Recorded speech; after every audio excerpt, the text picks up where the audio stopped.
Welcome to ETM Analytics' first take on the medium-term budget policy statement that was delivered by the Finance Minister Godongwana earlier today. I'm joined for the discussion by Director George Glynos. George, I think Enoch kept his speech in line with all other MTBPS speeches, never too much fireworks around it. It was just a very vanilla, pragmatic take of South Africa's current economic landscape. That being said, though, I think the biggest takeaway from his delivery was the fact that there's going to be, or they intend to invite the private sector more into infrastructure development, at least more than they've done so before. Now, whether they willingly decided to take that step or whether they were pushed into such a move, either way, surely that at least is a great thing to take away from the MTBPS. So, Ilse Maria, I'd say that was the highlight of today's MTBPS. Although, to be fair, I don't know that they've got that many options available to them because, quite frankly, the fiscus is dry.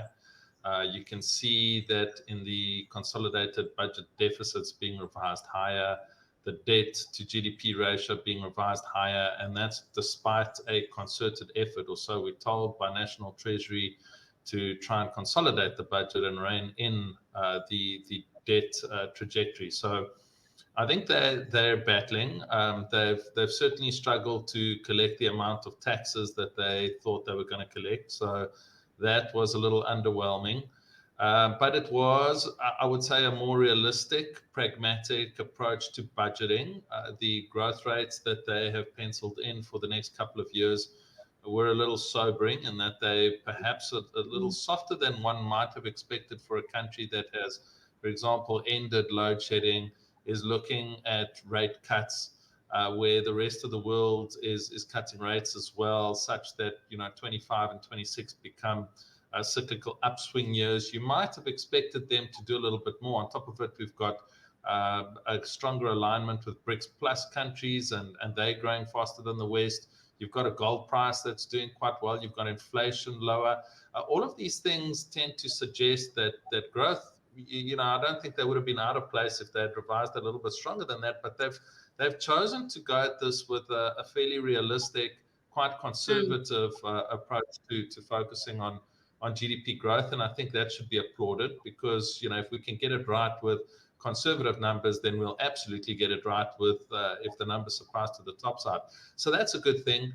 The focus on infrastructure, I guess, is something that we should all applaud, and it's something that I've been calling for and asking for a number of years now, purely because I've just felt that this particular government or our institutions just don't have it in them to be able to deliver what's required at the pace that's required or with the efficiency that's needed. So I think the private sector could very well do a better job purely because they are motivated by a profit motive. And as a result of that, not only do they want to make money, but by virtue of them making money, they do lend some sustainability to the operations. And at the very least, one gets some sustainability, which I think is long overdue. So those are positives. The other positive spin-off about the focus on infrastructure and allowing the private sector to play a role is that perhaps for the first time in a number of years, we get to prioritize growing the fixed investment as a percent of GDP ratio from current levels of 14.6% back towards levels of between 25 and 30%, 30% being regarded as somewhat of an EM standard or an EM objective, which we should all be targeting. So at less than half that, we are woefully short and desperately need to focus on infrastructure. You just need to see what's going on in Gauteng, the state of our roads, ports, rail, infrastructure, electricity, how desperately South Africa needs focus on infrastructure, because without it, quite frankly, the economy doesn't work. And talking about job creation and the like when you don't have infrastructure is a moot point. So I'd say that was the highlight of everything. Not much mentioned on things like the NHI, certainly nothing mentioned on lowering inflation targets. But then again, the MTBPS for the most part is a feedback session and an update session rather than a policy announcing session. And so I think that that is to be expected. I think perhaps we were being unrealistic to anticipate that they would do too much there. Then I did notice that they mentioned no more SOE bailouts. Well, we've heard that before, and that didn't amount to much, because when a crisis really does start to impact the way that business functions in this country, National Treasury needs to make a plan. But maybe this time they are serious. We can hope that this government of national unity perhaps has more checks and balances, and there's certainly been some progress made in at Eskom. So Eskom, I think, is an example of how we can reform some SOEs to operate a little bit better. Of course, Eskom has had the benefit of private sector involvement that is producing, I don't know, possibly about a quarter of the country's electricity at this point in time. So it's gotten a little bit of flexibility there. But again, that shows the power of inclusion of the private sector in finding solutions to many of South Africa's crises. And I think that's what we should be looking forward to. Speaking of crises, I think one of the things that I read in the budget review book was that something around, I think municipalities owe water boards something like 19 billion rand. So, there are definitely massive hurdles for the GNU still to overcome. And then you take the small wins, like the fact that there was no bailouts announced for SOEs blatantly. Like you said, it can still happen. We don't know if it could still realize if Eskom or Transnet really lands in a pickle. I'm sure National Treasury will assist if they can. But definitely perhaps some green shoots. The question is how markets have reacted. I know that there was some robust ADP data coming out of the US. GDP figures in the US also not looking too bad. But how did the markets take it?